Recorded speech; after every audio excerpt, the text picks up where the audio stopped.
For weeks, guys, the skies over New Jersey were filled with something unsettling. Mysterious drones, blinking lights, flashing lights. The FBI didn't know anything, right? Flying in coordinated patterns, appearing in the dead of night. And this was right before all of this mysterious fog started setting in, right? Residents were on edge. In fact, a lot of residents were prepared to shoot the drones down out of the skies, right? And the question was it like foreign surveillance, some type of foreign surveillance operation, a secret government project, something even more sinister? Well, rumors were spreading like wildfire, guys. Social media exploded with all sorts of theories. And the other question was China testing some new technology? I mean, we did see that white balloon that was floating across the entire country several months back, right? Could it be a military drill that possibly went horribly wrong? Even high-ranking officials had no immediate answers, or maybe they were just lying to us. Well, now, finally, the Trump White House has stepped in, putting an end to all the speculation once and for all. So we have White House Press Secretary Carolyn Leavitt. She just revealed new classified findings straight from President Donald Trump himself, as he promised. And the truth, well, it's something that no one ever saw coming. So anyway, guys, stay tuned. Appreciate you guys hitting the like button. Thank you so much for sharing this video. It really does help out the channel. Let's hear it directly from Carolyn Leavitt herself. Watch. Good afternoon, everybody. How are we? Good to see all of you. It's an honor to be here with all of you. A lot of familiar faces in the room, a lot of new faces. And President Trump is back, and the golden age of America has most definitely begun. The Senate has already confirmed 5 of President Trump's exceptional cabinet nominees: Secretary of State Marco Rubio, Defense Secretary Pete Hegseth, CIA Director John Ratcliffe, Homeland Security Secretary Kristi Noem, and Treasury Secretary Scott Bessent. It is imperative that the Senate continues to confirm the remainder of the president's well-qualified nominees as quickly as possible. As you have seen during the past week, President Trump is hard at work fulfilling the promises that he made to the American people on the campaign trail. Since taking the oath of office, President Trump has taken more than 300 executive actions, secured nearly $1 trillion in U.S. investments, deported illegal alien rapists, gang members, and suspected terrorists from our homeland, and restored common sense to the federal government. I want to take a moment to go through some of these extraordinary actions. On day 1, President Trump declared a national emergency at our southern border to end the 4-year-long invasion of illegal aliens under the previous administration. Additionally, President Trump signed an executive order to end catch and release and finish construction of his effective border wall. By using every lever of his federal power, President Trump has sent a loud and clear message to the entire world. America will no longer tolerate illegal immigration, and this president expects that every nation on this planet will cooperate with the repatriation of their citizens. As proven by this weekend, when President Trump swiftly directed his team to issue harsh and effective sanctions and tariffs on the Colombian government, upon hearing they were denied a U.S. military aircraft full of their own citizens who were deported by this administration. Within hours, the Colombian government agreed to all of President Trump's demands, proving America is once again respected on the world stage. So, to foreign nationals who are thinking about trying to illegally enter the United States, think again. Under this president, you will be detained and you will be deported. Every day, Americans are safer because of the violent criminals that President Trump's administration is removing from our communities.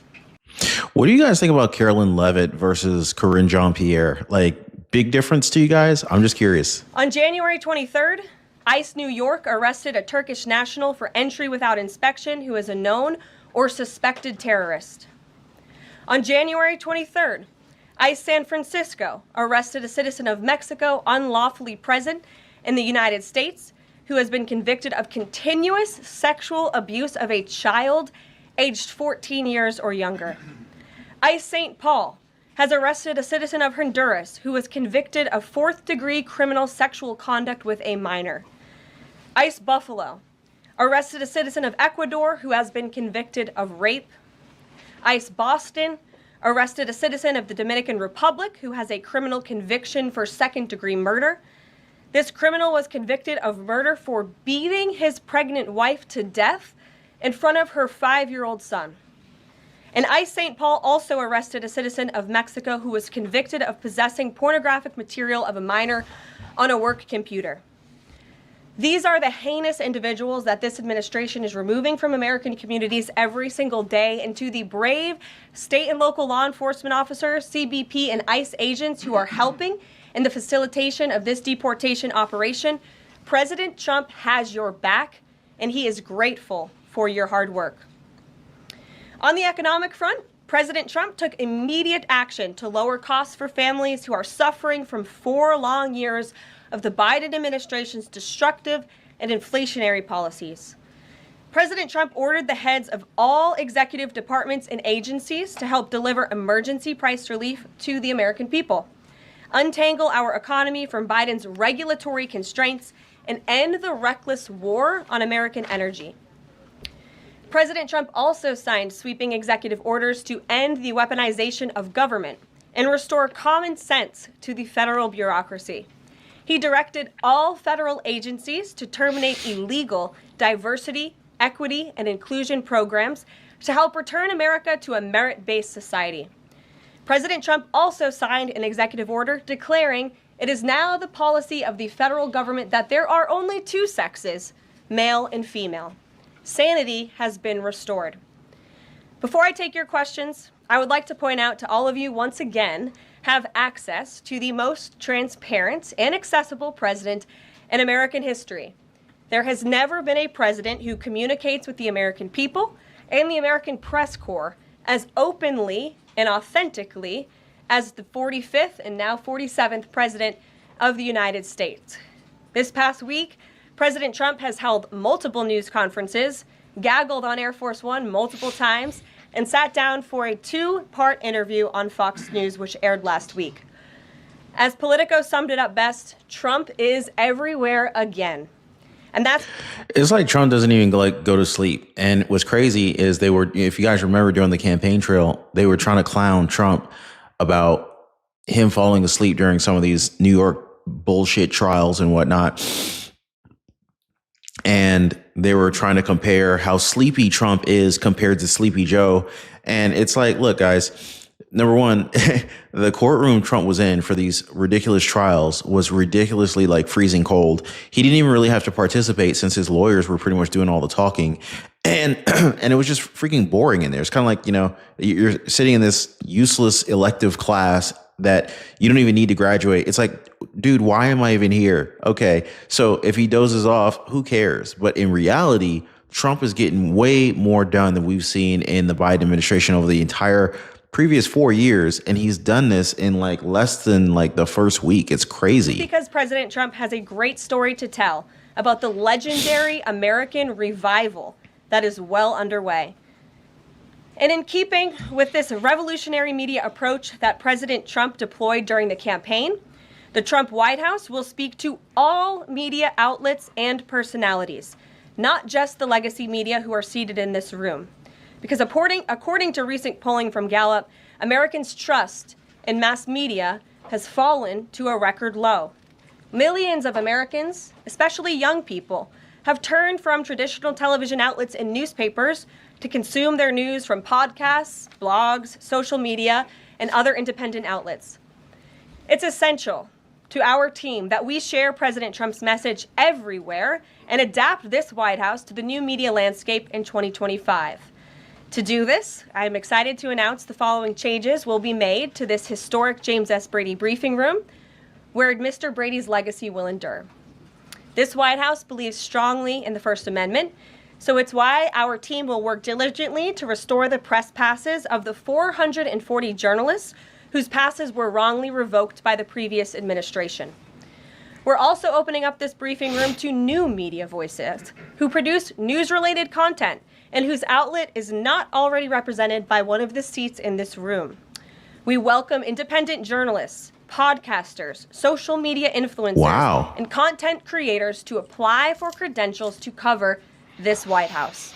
And you can apply now on our new website, whitehouse.gov/new media. Let me know if you guys want me to apply for that so I can report news directly from Carolyn Levitt in the White House. Let me know, guys. Starting today, this seat in the front of the room, which is usually occupied by the press secretary's staff, will be called the new media seat. My team will review the applications and give credentials to new media applicants who meet our criteria and pass United States Secret Service requirements to enter the White House complex. So in light of these announcements, our first questions for today's briefing will go to these new media members whose outlets, despite being some of the most viewed news websites in the country, have not been given seats in this room. And before I turn to questions, I do have news directly from the President of the United States that was just shared with me in the Oval Office. From President Trump directly, an update on the New Jersey drones. After research and study, the drones that were flying over New Jersey in large numbers were authorized to be flown by the FAA for research and various other reasons. Many of these drones were also hobbyists, recreational, and private individuals that enjoy flying drones. In time, it got worse due to curiosity. This was not the enemy. A statement from the President of the United States to start this briefing with some news. And with that, I will turn it over to questions. And we will begin with our new media members, Mike Allen from Axios, Matt Boyle from Breitbart. Mike, why don't you go ahead? Wow. So that was probably one of the most detailed, conclusive media update from the White House that we've received. Of course, Carolyn Levitt, definitely a breath of fresh air compared to Karine Jean-Pierre. And it's like, look, that was just like a few sentences. It was a brief update from the White House, from the government, from the leaders of the United States, from the president of the United States. This is from Trump. A week after Trump's in office, he didn't forget about us. He didn't forget about us. He let us know what was actually going on with the drones that were flying over New Jersey. And it makes you wonder, why was the government holding back for so long, knowing that Americans were worried about the drones that were flying overhead? Huge drones. Many people have reported that these drones were like the size of small SUVs or even buses, some of them. So it's like, and then Trump, even during his campaigning, after he won the election, I think that he got some inside information about the drones. I don't think that he was at a position where he could actually reveal the information to the public yet. But you could tell that he had already known what was going on, because he was basically like, I don't know why they're not telling you guys, but when I get in office, I'm going to let you guys know what's going on with the drones. And so this is all people wanted, really. By the way, guys, if you haven't already, please take a second, hit the like button. Thank you so much for your support. Appreciate you guys sharing the video. But this is all people wanted. People wanted to make sure that the drones that are flying overhead, that they're not that they're not enemy drones, that they're not bomb drones, that they're not, unlawful drones sent over here from some foreign nation like China or something like that. People just want to know, hey, there's a drone flying over my house that's the size of a bus. Should I be concerned? And for people to, be so concerned that residents were prepared to shoot the drones down, that really, to me, it really kind of like solidifies the level of concern that people had about these drones that were flying. So let me know, guys. Let me know what you think about this. I feel like they could have come out with this information months ago already. There was no reason for the Biden administration to be sitting on this information, holding it from the American people, keeping us in suspense for eternity, because Biden left office alongside with Kamala Harris, and they were not going to say a word to us about the drones. They didn't care about us. They could give a flying flip if we ever knew what was going on. And I mean, and this goes on with multiple administrations constantly lying to us or just keeping secrets from us. So hopefully this is the year of the new age. This is the new America. This is the revitalization of America. I've got high hopes for Trump, and I think America has high hopes for Trump. We've never seen a president get so much of the popular vote as well as the electoral vote to win. 77 million Americans, that's a lot of people getting behind one man to lead the country. And I'll be honest with you, I'm pretty impressed by the number of accomplishments that Trump has achieved over the last, week.